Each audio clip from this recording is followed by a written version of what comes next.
कुछ important question पढ़ते हैं हाई स्कूल के प्रति, जो आपके एग्जाम में आने वाला है। सबसे इम्पोर्टेंट क्वेश्चन पढ़ेंगे, ठीक है। आप लोग जानते हो कि 20 नंबर का बनता है पेपर में, और हो सकता है कभी कभी 25 नंबर भी बन जाता है।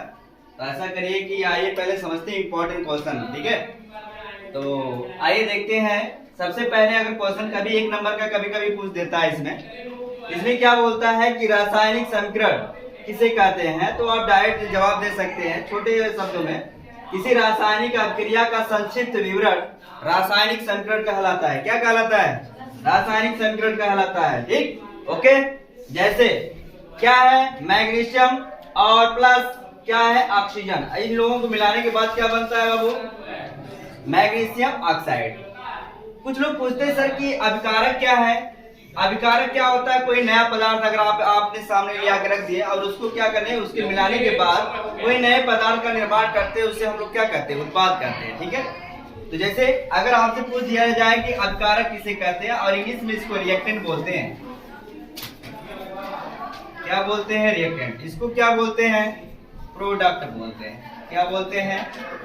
प्रोडक्ट। जैसे फॉर एग्जाम्पल ले लीजिए, अगर मान लीजिए कोई बिस्कुट है, आपने बना के कैसे लाया, उसमें सारी चीजें चीनी मिला होगा, फिर उसमें पे क्या है, पानी मिला होगा, फिर इसको गूंथ कर इस तरह उसको बना के जो प्रोडक्ट मिलता है उसी को हम लोग क्या कहते हैं? उत्पाद कहते हैं, ठीक है। जैसे इसी प्रकार से आप लोग देख लीजिए, मैग्नीशियम और ऑक्साइड, मैग्नीशियम और ऑक्सीजन को मिलाने के बाद क्या बन गया? Magnesium oxide. इसी प्रकार से हम लोग आगे पढ़ेंगे।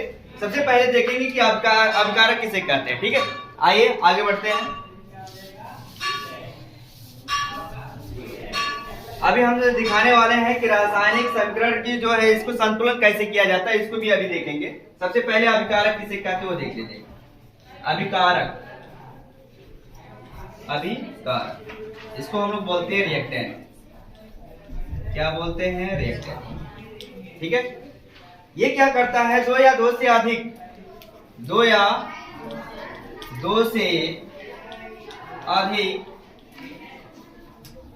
पदार्थों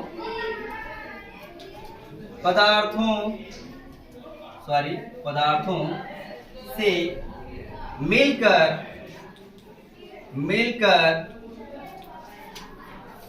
मिलकर बना होता है, उसे क्या कहते हैं बाबू? अभिकारक कहते हैं। क्या कहते हैं? अभिकारक कहते हैं। ओके, जैसे आप इसका उदाहरण देख लीजिए। क्या देखेंगे? उदाहरण, एग्जाम्पल देख लीजिए। अभिकारक किसे कहते हैं, ठीक है। आप कहेंगे वे पदार्थ या वे तत्व बोल सकते हैं, या वे पदार्थ भी हो सकते हैं, दोनों बोल सकते हैं, कोई दिक्कत नहीं है। आप पेपर में आराम से लिखिए, कोई दिक्कत नहीं होगी। दो या दो से अधिक पदार्थों से मिलकर बना होता है, उसे हम लोग क्या कहते हैं? अभिकारक कहते हैं। जैसे फॉर एग्जाम्पल मैं देता हूं, जैसे आपके सामने H आ गया, प्लस क्या हो गया? O। अब इसको हमको मिलाकर क्या बनाना है? क्या बनाना है? जल। क्या बनाना है बाबू? जल। तो जैसे जल क्या बन गया? H2O। अब ये बैलेंस नहीं हो रहा है, तो बैलेंस करने के लिए रासायनिक संतुलन समीकरण भी पढ़ेंगे अभी। लेकिन सबसे पहले बैलेंसिंग देखेंगे। जब इस पर 2 लग गया तो इसका मतलब इसको भी 2 बनना पड़ेगा कि नहीं बाबू? H2O, मतलब ये ऑक्सीजन के साथ रिएक्शन करना पड़ेगा। अब ये क्या हुआ? ज्यादा हो गया O। इसका जब यहाँ 2 यहाँ ज्यादा हो गया तो इसका मतलब यहाँ पर 2 करेंगे, तो इसका मतलब यहाँ पर भी कितना हो जाएगा? 2। तो 2 दूना 4 और 2 दूना 4, 2 एक कम 2। ये बैलेंस हो गया। इसको हम लोग बोलते हैं रासायनिक समीकरण संतुलित करना। रासायनिक समीकरण को क्या करना? संतुलित करना। आपसे पूछ सकता है कि रासायनिक समीकरण संतुलित कैसे किया जाता है, तो आप ऐसे करेंगे, ठीक है। अब ये उसके लिए भी एक हेडिंग दे लेते हैं। सबसे पहले हम लोग जानेंगे, अभिकारक तो समझ आ गया। अब इसके बाद आता है उत्पाद। क्या आता है? उत्पाद। लिखेंगे वे पदार्थ जो दो या दो से अधिक अभिकारकों से मिलकर बना होता है। अभिकारकों से मिलकर बना होता है,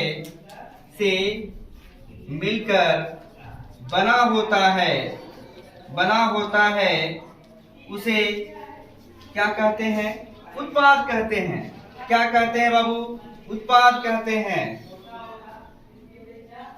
सॉरी, आइए आगे देखते हैं। उत्पाद कहते हैं इसको हम लोग इंग्लिश में प्रोडक्ट कहते हैं बाबू।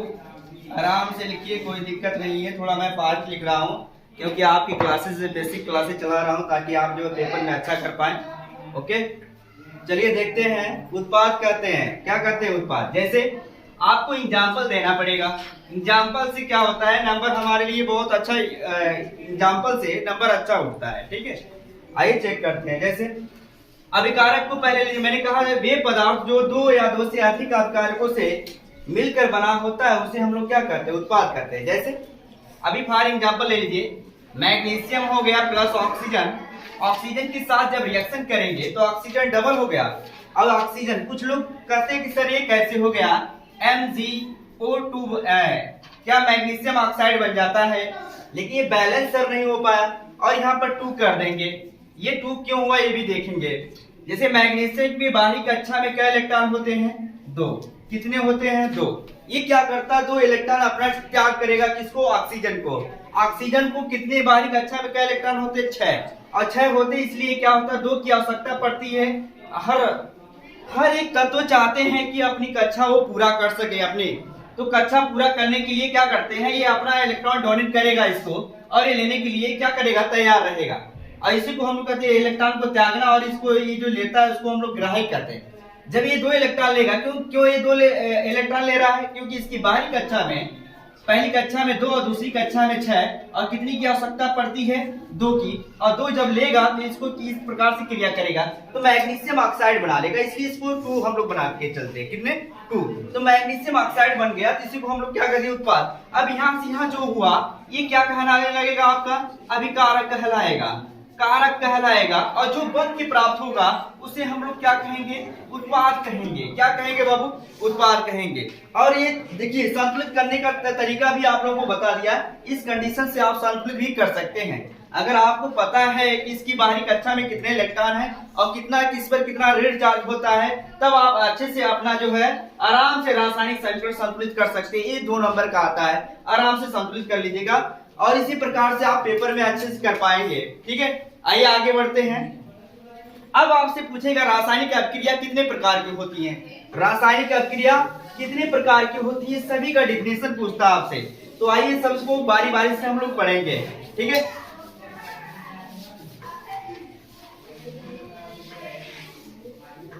आपसे पूछेगा कि रासायनिक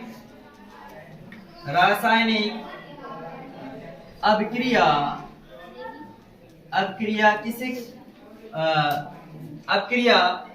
किसे कहते हैं, ये भी लिख लीजिए, किसे कहते हैं और ये कितने प्रकार के होते हैं। ऐसे भी क्वेश्चन पूछ सकता है। और कितने प्रकार के होते हैं, कितने प्रकार के होते हैं। ठीक है, यहाँ पर आपका क्वेश्चन मार्क है। अब ये रासायनिक अभिक्रिया को सबसे पहले जानेंगे। रासायनिक अभिक्रिया क्या होती है। रासायनिक अभिक्रिया से ये पता चलता है कि किसी अलग केमिकल का रिएक्शन करना। रसायन विज्ञान का मतलब ये होता है कि 2 या 2 से अधिक पदार्थों से मिलकर बना कोई नया पदार्थ का निर्माण होता है, उसे हम लोग क्या कहते हैं, रसायन विज्ञान कहते हैं। क्या कहते हैं, रसायन विज्ञान कहते हैं। इसी प्रकार से रासायनिक अभिक्रिया भी होती है। 2 या 2 से अधिक पदार्थों से मिलकर जो पदार्थ बनता है उसे रासायनिक अभिक्रिया कहते हैं। क्या कहते हैं, रासायनिक अभिक्रिया कहते हैं। रासायनिक अभिक्रिया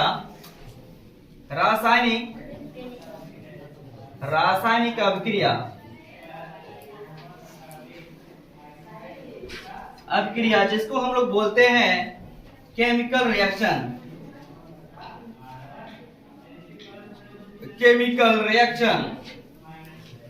कितने प्रकार की होती हैं, टाइप्स ऑफ 5, कितने प्रकार के होते हैं, 4-5 प्रकार के होती हैं। रासायनिक अभिक्रिया आपके पास 5 प्रकार की होती हैं।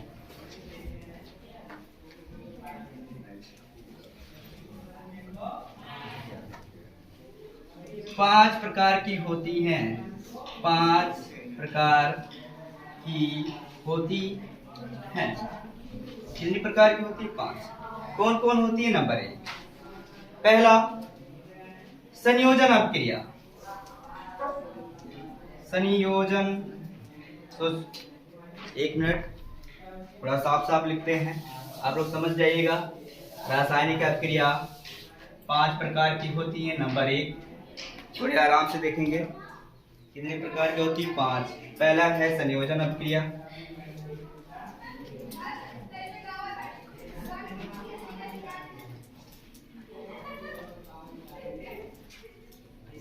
संयोजन अभिक्रिया।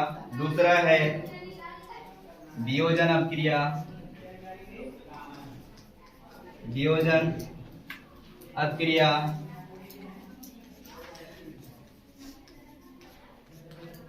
तीसरा है विस्थापन अभिक्रिया,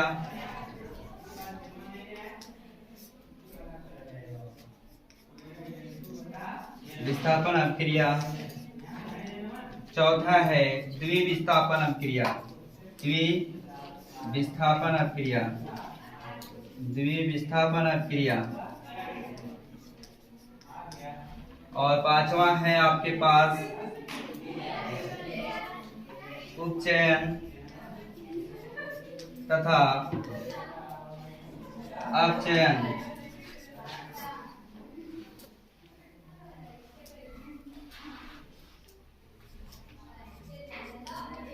अभिक्रिया। ठीक है, इस प्रकार से आपके पास 5 प्रकार होते हैं। मैंने 5 प्रकार रखा है। सबसे पहले हम लोग जानेंगे कि संयोजन अभिक्रिया क्या होती है। क्या जानेंगे? संयोजन। संयोजन का मतलब होता है कॉम्बिनेशन। अगर आप इससे पता चलता है कि संयोजन से मतलब ही पता चलता है कि कोई एक पदार्थ दूसरा होगा, दूसरा भी पदार्थ कोई अदर पदार्थ ले आके उसके साथ रिएक्शन करेंगे तो आप क्या पा जाएंगे? संयोजन अभिक्रिया पा जाएंगे। क्या पा जाएंगे? संयोजन। जैसे संयोजन अभिक्रिया क्या बोल सकते हैं? 2 या 2 से अधिक पदार्थों के मिलने से कोई एक नए पदार्थ का निर्माण होता है या कोई उत्पाद का निर्माण होता है, उसे हम लोग क्या कहते हैं? संयोजन अभिक्रिया कहते हैं। क्या कहते हैं? संयोजन अभिक्रिया कहते हैं।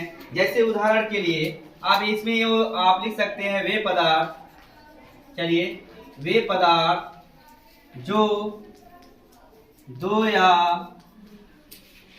2 से अधिक अभिकारकों से अभिकारक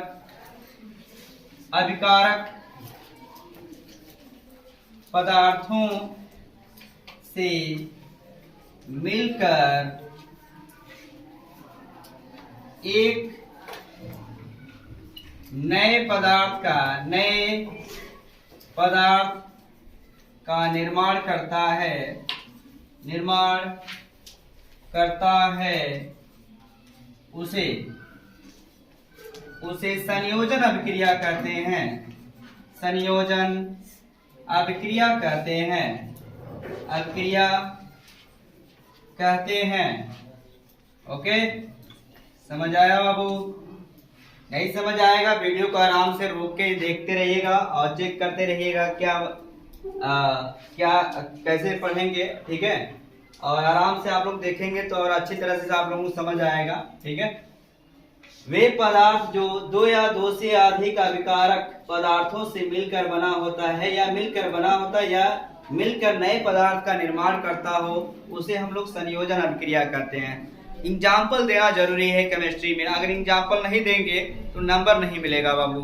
इससे ये देखा जाता है कि रसायन विज्ञान का सबसे अच्छा अगर महत्वपूर्ण वैल्यू दिया जाता है तो सबसे ज्यादा जानते हो रिएक्शन पे दिया जाता है। ठीक है, तो जो बंदा रिएक्शन कर लेगा उसका डिफिनेशन भी अच्छा माना जाता है। इसलिए आपको रिएक्शन को ध्यान में रखते हुए, इस बात को ध्यान में रखते हुए कि रिएक्शन देना जरूरी आपको है। अगर रिएक्शन नहीं देंगे तो इस डिफिनेशन का मतलब कुछ भी नहीं है। ठीक है, तो आपको रिएक्शन देना जरूरी है। ठीक, इसी प्रकार से आप उदाहरण लिखेंगे। इसके लिए मैं उदाहरण बताऊंगा संयोजन अभिक्रिया। इसके लिए बाबू संयोजन अभिक्रिया बारी बारी से अभी फिर से हम लिख देंगे। सबसे पहले हम संयोजन अभिक्रिया के बारे में अब इसका एक उदाहरण देंगे, यानी आप एग्जाम्पल दे देंगे। क्या दे देंगे?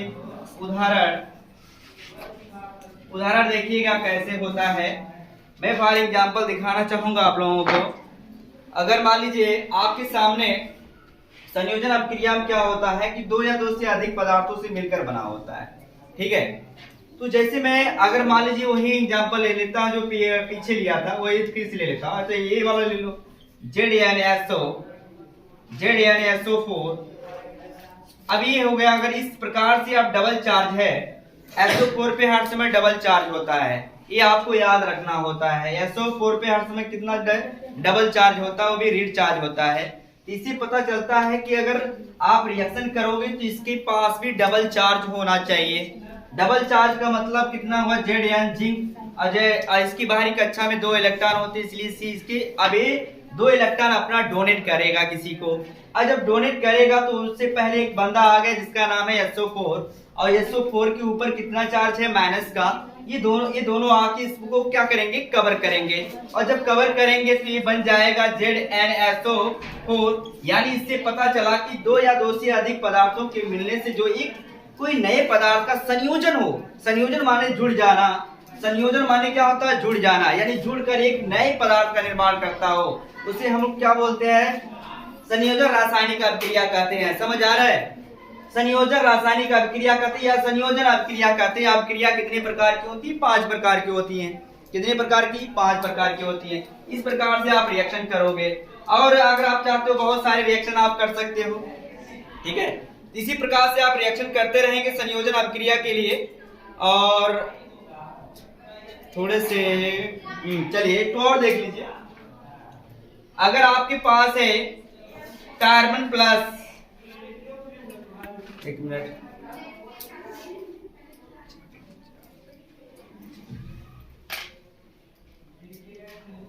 ठीक है, तो ये कार्बन के साथ रिएक्शन करना चाहेगा।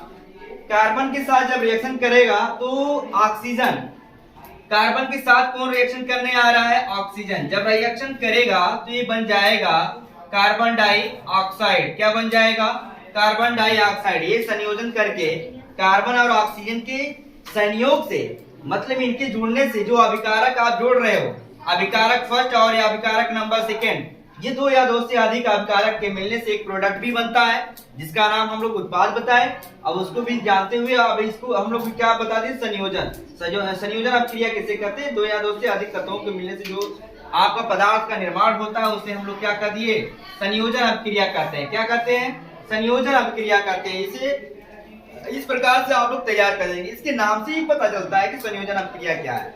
आप रिएक्शन कोई भी दे सकते हैं। आप यहाँ पर अगर आप रिएक्शन देंगे तभी आपको अच्छा नंबर मिलेगा, ठीक है। तो आगे बढ़ते हैं। अब इसके बाद आता है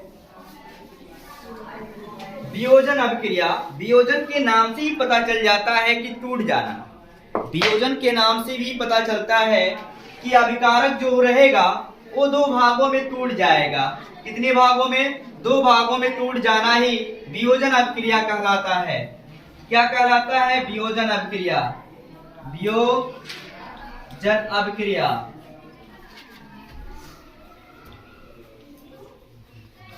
वियोजन अभिक्रिया। अभी क्या करेगा, कोई एक पदार्थ ले लेंगे जो वियोजन कर देगा। जैसे मान लीजिए आपके पास 2MgO था, ये रिएक्शन किया। अब इसको मैं क्या किया, इसको मैंने रिएक्शन किया तो ये टूट जाएगा 2 भागों में। एक Mg को लेके बाहर निकल जाएगा, एक ऑक्सीजन को, और डबल ऑक्सीजन ये डबल चार्ज हो जाएगा और इस पर क्या हो जाएगा, आगे 2 लग जाएगा। और ये मैग्नीशियम पर डबल चार्ज होता है जिसको ये कवर करने के लिए आता है माइनस चार्ज को। ये 2 भागों में टूट जाना, उसको मतलब वियोजन अभिक्रिया। कोई एक पदार्थ लेंगे आप, कोई एक आप अभिकारक लेंगे। ये क्या है, अभिकारक है। क्या है बाबू, अभिकारक है। ये क्या है, उत्पाद है। ये दोनों क्या है, मिलकर उत्पाद बनाते हैं।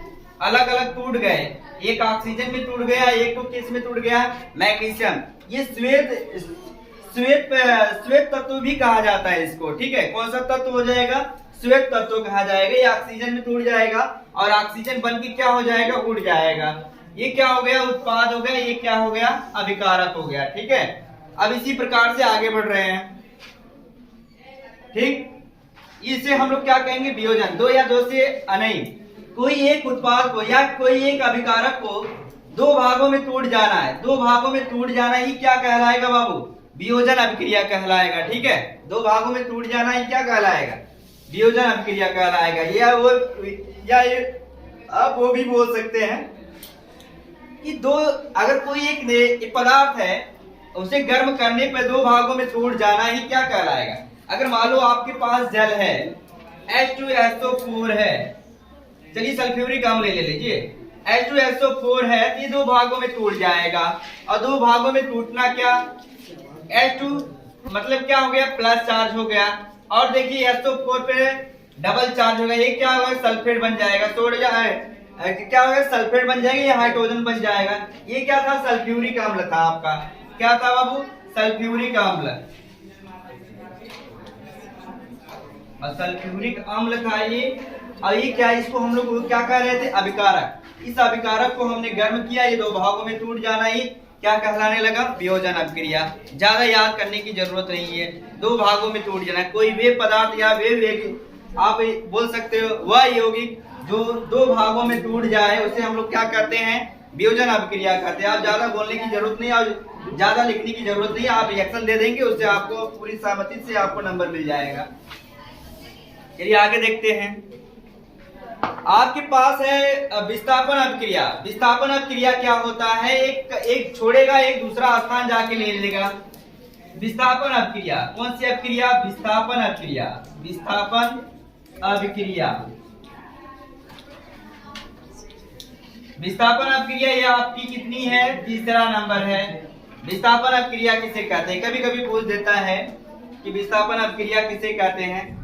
विस्थापन से पता चलता है कि एक बंदा कोई रहेगा, उसका जाके दूसरा बंदा जाके उसका स्थान को ग्रहण कर लेगा, यही होता है विस्थापन अभिक्रिया। क्या कहलाता है, विस्थापन। जैसे फॉर एग्जांपल मैं देता हूँ, ZN के साथ H2SO4 का रिएक्शन, SO4 का जब रिएक्शन करेंगे तो ये क्या करेगा, ZN ये H2 का स्थान लेने चला जाएगा। किसका स्थान लेगा, इसका।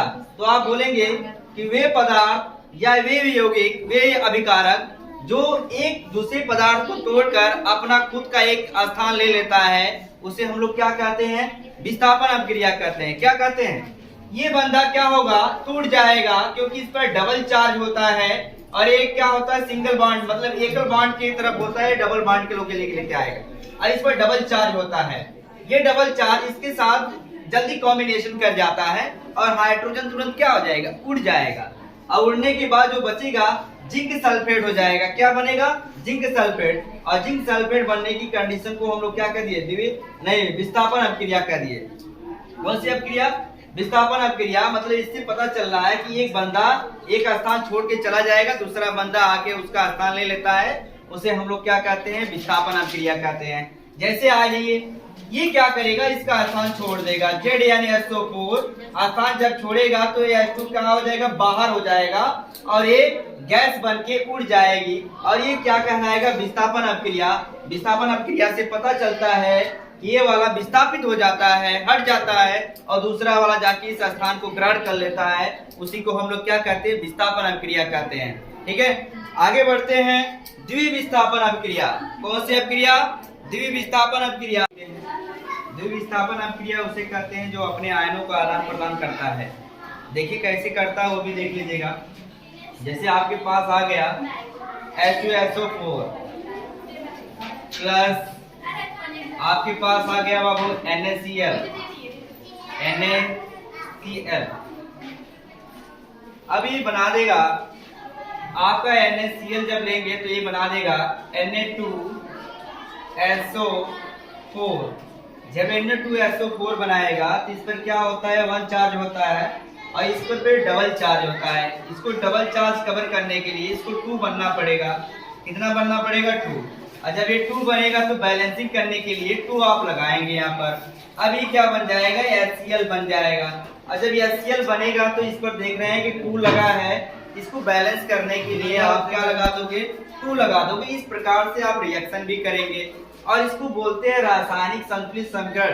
संतुलित रासायनिक समीकरण भी कहा जाता है। इसको भी आप लोग कवर कर लीजिएगा, आपके पेपर में आएगा। ठीक है, इस प्रकार से आप लोग को कवर करना है। आइए थोड़ा सा और आगे हम लोग पढ़ लेते हैं। अब इसके बाद आता है उत्चयन। उत्चयन में क्या होता है, सिंपल सी भाषा में समझ लीजिएगा। ऑक्सीजन का जुड़ना, ऑक्सीजन का जुड़ना और हाइड्रोजन का क्या होता है बाबू, हाइड्रोजन का निकलना। हाइड्रोजन का निकलना क्या कहलाएगा? उपचयन कहलाएगा। ज्यादा लिखने की जरूरत नहीं है, एक लाइन दो लाइन दिखा दीजिएगा। अब इसके बाद क्या आता है? अपचयन। अपचयन में जस्ट इसका उल्टा होता है। क्या होता है अपचयन में? हाइड्रोजन का जुड़ना और ऑक्सीजन का निकलना क्या कहलाएगा? वो अपचयन कहलाएगा। चलिए आगे बढ़ते हैं नेक्स्ट लेसन पे, जिसका नाम है अम्ल और क्षार तथा उसके लवण। ठीक है, आगे देखते हैं। आइए आगे बढ़ लेते हैं थोड़ा से। अम्ल, क्षार तथा उसके लवण।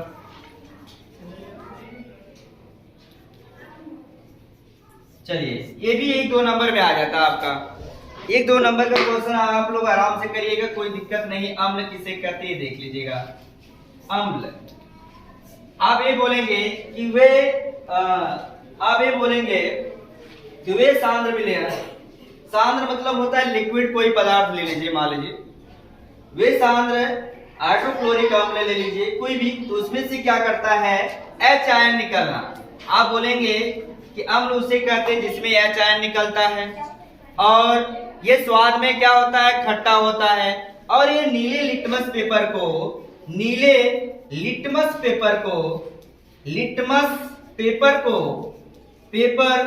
को क्या करता है भाई? लाल कर देता है। और ये स्वाद में खट्टा होता है, उसे हम लोग क्या कहते हैं?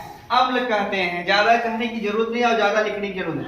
आप एक रिएक्शन दे दीजिएगा जिसका नाम है HCl। रिएक्शन देंगे और ये रिवर्सिबल का रिएक्शन दीजिएगा, क्योंकि ये दोबारा बनाया जा सकता है। H का मतलब प्लस चार्ज, ये अपने प्लस चार्ज को लेके निकल जाएगा, और इस बंदे ने जो प्लस चार्ज होता है प्लस चार्ज लेके निकलेगा, और ये बंदा माइनस चार्ज लेके निकलता है। ये इसलिए माइनस लेके निकलता है कि इस पर ये क्या करता है? उधारी रखा रहता है। इस प्रकार से रिएक्शन होगा। मान लीजिए H2SO4 सल्फ्यूरिक अम्ल, आप लोग इसको भली बात से जानते होंगे। और जब ये टूटेगा तो ये क्या हो जाएगा? ये H2 प्लस चार्ज हो जाएगा, प्लस SO4 पे डबल चार्ज हो जाएगा। ये भी अपना चार्ज है। और ये यहाँ क्या हुआ? हाइड्रोक्लोरिक अम्ल। मैंने कहा जिसमें यह आयन पाया जाए और लाल लिटमस पेपर को लाल कर दिया और स्वाद में खट्टा हो, उसे हम लोग क्या कहते हैं? अम्ल कहते हैं। ये आराम से आप लोग लिखिएगा, 1-2 नंबर में आता है। और रिएक्शन के साथ रिएक्शन देना जरूरी है, आप इसे मत भूलिएगा बाबू। जल्दी जल्दी हम थोड़ा बताते हैं इसको। क्षार किसे कहते हुए देख लीजिएगा। लिखेंगे कि वे सांद्र विलयन जो जली विलयन में घुलित होकर OH आयन दे। क्या वो दे? OH आयन दे। अगर OH आयन देता है, OH आयन मतलब रेड आयन देगा। कौन सा? OH आयन दे। OH आयन दे तथा ये स्वाद में कैसा हो? कड़वा होता है। स्वाद में कैसा होता है?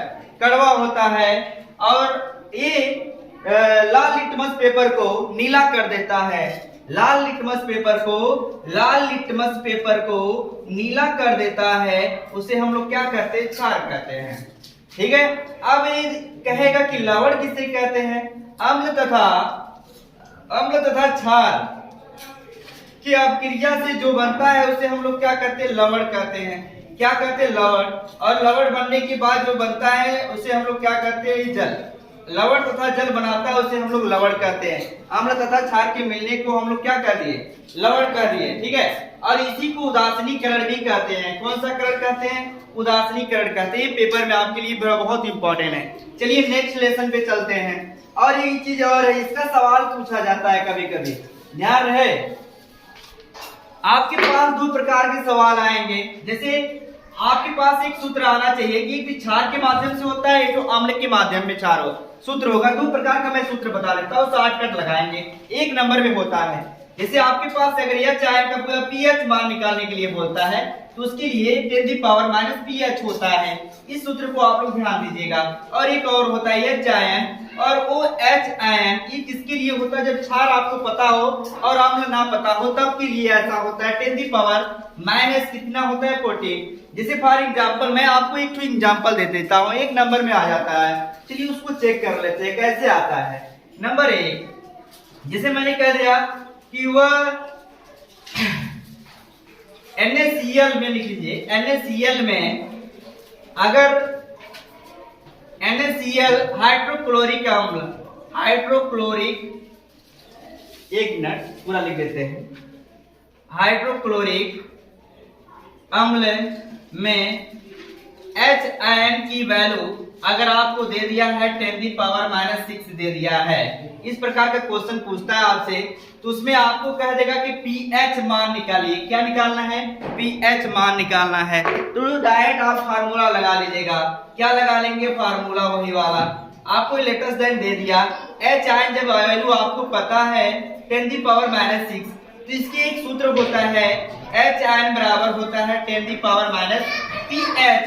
10 की पावर की वैल्यू कितनी है? यहाँ पर देख रहे हैं आप, H आयन की वैल्यू 10 की पावर माइनस कितना है? 6 है। तो 10 की पावर -6 यहाँ हो जाएगा 10 की पावर माइनस pH। 10 से कैंसिल, -6 बराबर -pH, और इससे कैंसिल हो गया। pH बराबर कितना होता है? 6 होता है। ये किसके लिए था बाबू? जब आपको हाइड्रोक्लोरिक अम्ल का H आयन पता हो तब के लिए था ये। अगर आपको OH आयन दिया रहे तब कैसे लगाएंगे? pH मान कैसे निकलेगा? ये थोड़ा सी कठिन पड़ता है, तो उसके बोलिए कोई दिक्कत नहीं। यदि आपको OH आयन दिया हो, कितना दिया हो? OH आयन की वैल्यू मान लीजिए 12 दिया है। कितना दिया है? -12 दिया है। 10⁻−12 दिया है। अगर आपको दिया है ये वैल्यू, ये क्वेश्चन में पूछा जाता है कि अगर इसको हाइड्रोक्साइड आपके पास 10⁻12 है तो उसके लिए फार्मूला होता है, लेकिन pH मान तभी निकाल सकते हैं जब आपको H धन आयन पता हो, तब निकाल पाएंगे आप pH मान। ठीक है, आइए देखते हैं pH मान यहां से कैसे निकलेगा। जब आपके पास ऐसा क्वेश्चन होगा H धन आयन प्लस और एक क्वेश्चन में होगा H रेड आयन इक्वल टू, आपके पास ये फार्मूला है, इतनी वैल्यू होती है, ये आपका फार्मूला है। क्या बाबू है? फार्मूला जब आपको क्या पता हो? क्षार पता हो। क्या पता हो? OH। अगर यह आयन आपको पता है तो ध्यान में रहे कि 10 की पावर माइनस कितना है? 12 है। 10 की पावर -14। अगर माइनस से नीचे आएगा तो क्या हो जाएगा बाबू? नहीं, मल्टीप्लाई है तो गुणा है तो क्या हो जाएगा? भाग हो जाएगी। आइए थोड़ा सा आगे बढ़ते हैं जल्दी से, और ये हो जाएगा 10 की पावर कितने 14 है। ये गुणा है तो क्या हो जाएगा? भाग। माइनस कितना हो जाएगा? 12 -12। ये माइनस ऊपर जाएगा तो क्या हो जाएगा बाबू? माइनस से तो क्या हो जाएगा? एक मिनट, यहाँ पर प्लस चार्ज आएगा। कौन सा चार्ज है बाबू? प्लस चार्ज है। और इस पर जाएगा तो ये माइनस से ऊपर जाएगा तो प्लस हो जाएगा। -14 प्लस 12 हो जाएगा। और इसको आप लोग क्या करेंगे? घटा दीजिएगा, क्योंकि प्लस माइनस कभी जुड़ता नहीं है, और जो ज्यादा रहेगा उसी का चिन्ह लिखा जाता है। तो इसका मान कितना आ जाएगा? -2 आ जाएगा। H आयन की मान जब इतना आया तो आपको pH मान निकालने के लिए बोल देगा कि pH मान कितना होगा। क्वेश्चन मार्क पूछ दिया तो H आयन आपको पता है कितना आ गया? -12। इसका सूत्र होता है, यहाँ पर भी एक फार्मूला लगा लीजिएगा। जब फार्मूला लगाएंगे तो एक सूत्र आएगा H आयन बराबर H धन आयन बराबर 10 की पावर -pH। H आयन की वैल्यू आपको पता है, मैंने यहां से निकाला है 10 की पावर -2 बराबर 10 की पावर -pH। अच्छा, 10 कैंसिल हो गया, -2 बराबर -pH, और माइनस से कैंसिल होगा तो pH बराबर कितना हो जाएगा बाबू? 2 आ जाएगा। ठीक, आगे बढ़ते हैं।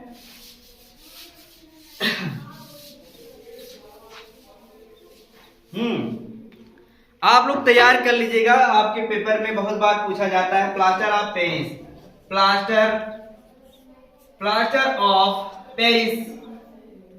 पेरिस आप लोग जरूर से जरूर तैयार कर लीजिएगा। प्लास्टर ऑफ पेरिस से पूछा जाता है आपके पेपर में, और इसका उपयोग हेडिंग टू हेडिंग आप जाएंगे। पहले प्लास्टर ऑफ पेरिस का डेफिनेशन देंगे, इसका सूत्र क्या होता है आप लोग जानते हैं, CaSO4 हाफ H2O होता है। अगर आप इसको जिप्सम में बदलेंगे, सबसे पहले जिप्सम में बदलेंगे तो SO4 कितना हो जाएगा? 2H2O हो जाएगा। ये क्या होता है? जिप्सम होता है आपका। जिप्सम को आप गर्म करेंगे तो इसमें से जब गर्म करेंगे, चलिए मैं रिएक्शन भी दिखा देता हूं आपको। लिखा जाएगा कि ये कितने डिग्री सेल्सियस पे गर्म करने पर 300 कुछ डिग्री सेल्सियस पे गर्म करने पर ये क्या होता है? विघटित होता है, टूट जाता है, जो प्लास्टर ऑफ पेरिस बना देता है।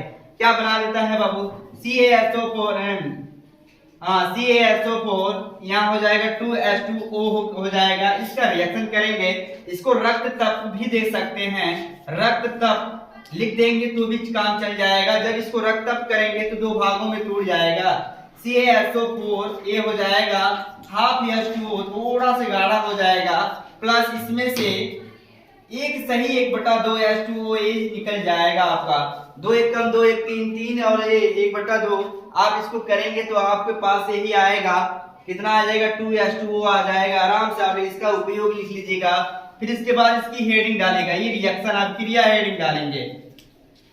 पहले आप डिफिनेशन डालिएगा कि कितनी डिग्री सेल्सियस पे इसको गर्म करने पर, रक्त तप्त करने पर ये क्या प्लास्टर ऑफ पेरिस बना देता है, और इसमें से कितना जल निकल जाता है, इतना जल निकल जाता है, जिससे हम लोग क्या कहते हैं प्लास्टर ऑफ पेरिस। यहाँ पर प्लास्टर ऑफ पेरिस बनाने का उदाहरण देते हुए ये आप उदाहरण में दे दिए हैं। अब ये क्या होगा, इसका उपयोग आपसे पूछा जाता है तो उपयोग भी बताना पड़ेगा कि प्लास्टर ऑफ पेरिस का उपयोग क्या होता है। प्लास्टर ऑफ पेरिस का उपयोग, पेरिस का उपयोग जरूर से पढ़ लीजिएगा, ये पूछा जाता है। जब उपयोग पूछा जाएगा तो आप बताइएगा कि ये डॉक्टर जो है टूटी हुई हड्डियों को जोड़ने में काम करता है, और कोई चीज अगर आपका टूट गया अचानक उसको भी जोड़ने में प्लास्टर ऑफ पेरिस का प्रयोग किया जाता है। कोई भी इस प्रकार की यूजिंग लिख सकते हैं, और प्रयोगशाला में भी प्रयोग किया जाता है इसका। इसी तरह से आप लोग लिख देंगे, और उद्योग के रूप में प्रयोग किया जाता है, कागज के रूप में प्रयोग किया जाता है। इस प्रकार से आप लोग प्रयोग करेंगे, ठीक है। तो आगे बढ़ते हैं, ठीक, आया समझ में आप लोगों को? Yes sir. ठीक, या चलिए आगे हम बढ़ते हैं। अब इस प्रकार से अब एक चीज और पूछा जाता है, बेकिंग सोडा किसे कहते हैं और धावन सोडा।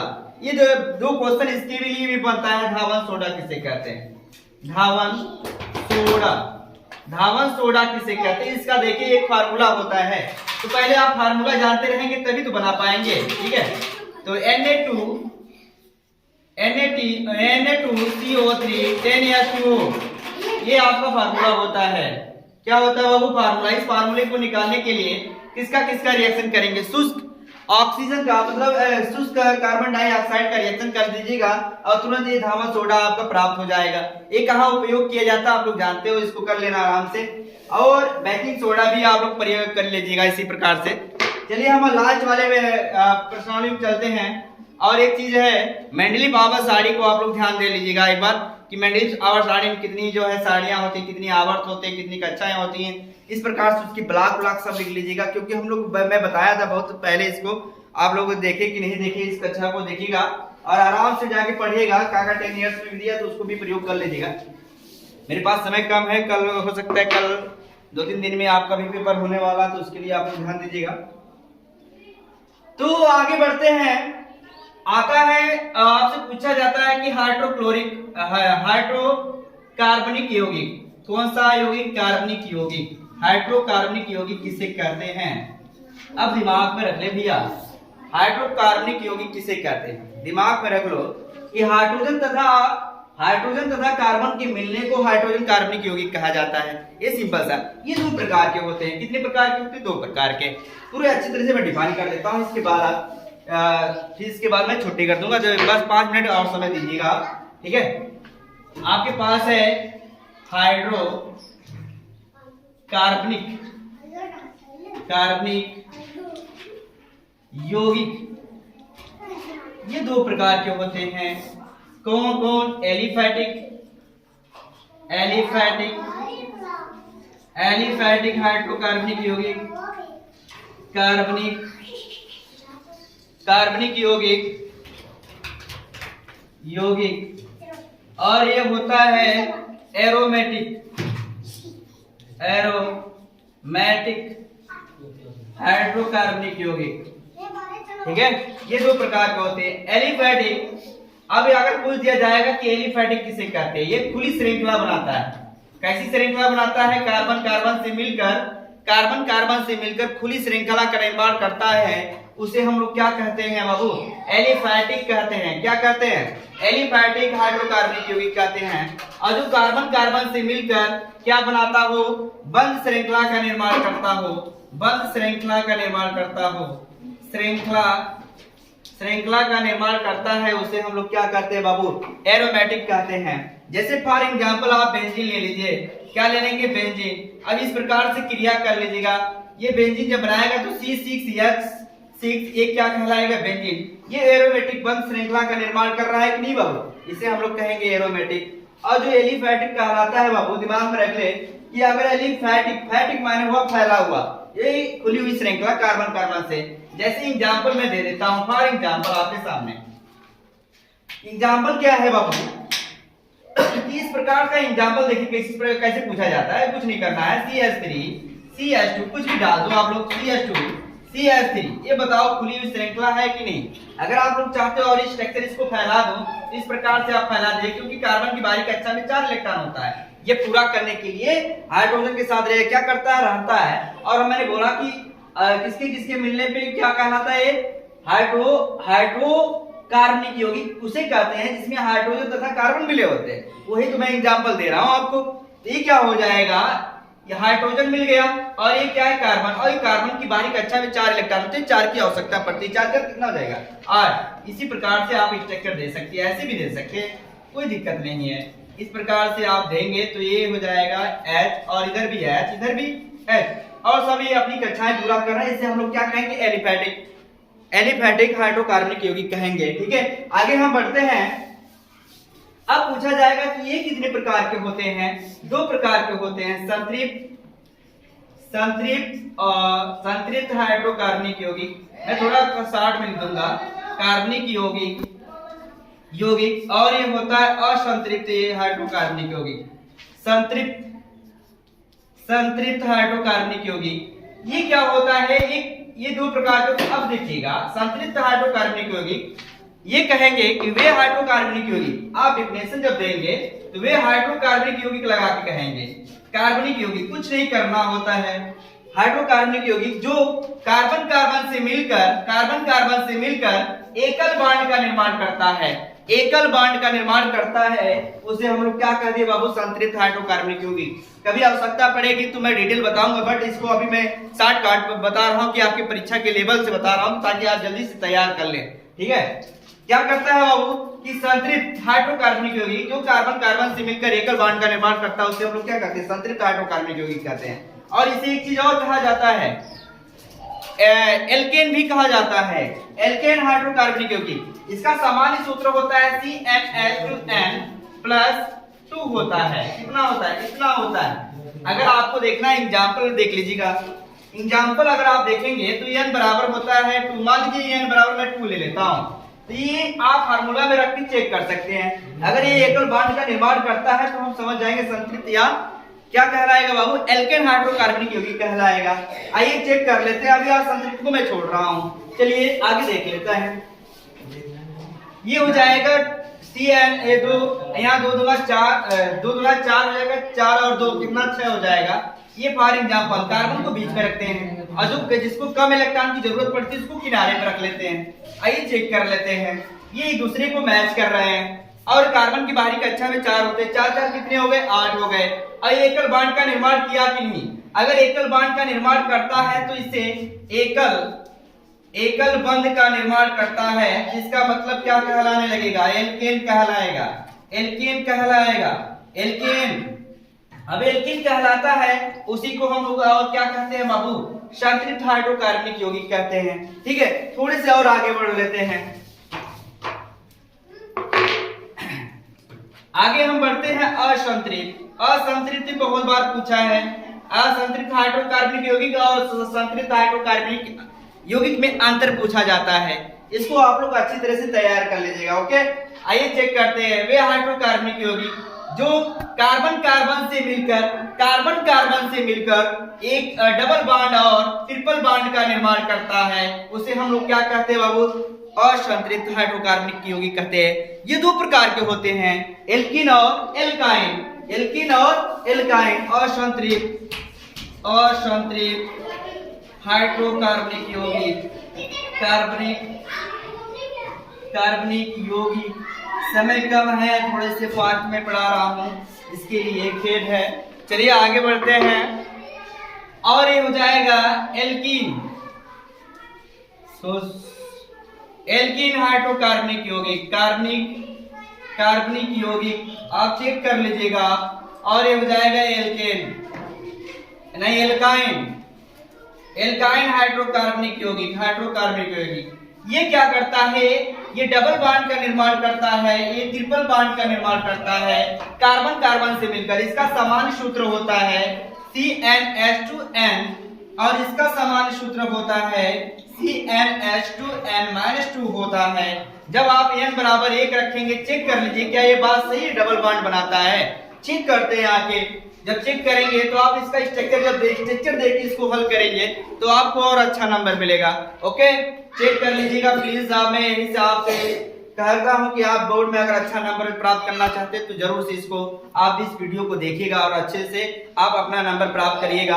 और ये अच्छे से मैं कवर कर रहा हूं ताकि आप लोग कर और अच्छा कर सके, जिससे आपका नंबर अच्छा प्राप्त हो। अब मेरी वजह से अगर प्राप्त होगा तो लाइक करिएगा, ठीक है। आइए चेक करते हैं n बराबर कितना बाबू, n बराबर कितना 2 रखते हैं, n बराबर 2। तो आइए चेक करते हैं, अगर 2 रखेंगे तो 2 दूना कितना हो जाएगा 4। अब मैंने कहा कि जिसको ज्यादा इलेक्ट्रॉन की जरूरत होती है उसको बीच में रखा जाता है, जिसको कम इलेक्ट्रॉन की जरूरत होती है उसको बाहर रखा जाता है। आइए चेक करते हैं, ये इसको ज्यादा जरूरत है और इसको कम की, और ये दोनों अपने में बराबर में बांट लेंगे। एक का 2 या जिसके पास रहेगा इस प्रकार से बांटेंगे। अब देखिए कार्बन की बाहरी कक्षा में 4 होते हैं, 4 2 6 और 2 की आवश्यकता पड़ेगी, 4 2 6 2 कितना हो गया 8। अब 8 बना रहे हैं, देखिए डबल बॉन्ड का निर्माण किया। इससे पता चला कि डबल बॉन्ड के निर्माण करने वाले को हम लोग क्या कह दिए, एल्कीन हाइड्रोकार्बनिक यौगिक कहते हैं। और एल्काइन क्या करें, इसी प्रकार से इसको भी चेक करते हैं। n बराबर अगर 2 रखता हूं तो ये हो जाएगा 2, ये हो जाएगा 2 दूना 4 में से 2 घटेगा तो 2 बचेगा, यानी बीच वाले में ये रख देंगे और इसको हाइड्रोजन एक एक करके बांट लीजिएगा। ये यहाँ पर ट्रिपल बॉन्ड बनाएगा, यहाँ एकल बॉन्ड बना लीजिएगा, क्योंकि यहाँ कार्बन को एक ही इलेक्ट्रॉन की जरूरत होती है इसलिए 1 देते हैं, और कार्बन को 4 की जरूरत होती है, 4 कितना हो जाएगा 8 हो जाएगा। इस प्रकार से हम लोग क्या किए, एल्काइन के बारे में पढ़ लिए। अब एक चीज और आप लोग पढ़िएगा, जरूर पढ़ लीजिएगा, सामान्यीकरण किसे कहते हैं। आप लोग तैयार कर लीजिएगा सामान्यीकरण, ये बहुत इंपॉर्टेंट है और एक क्वेश्चन में हमेशा बनता है सामान्यीकरण किसे कहते हैं। आज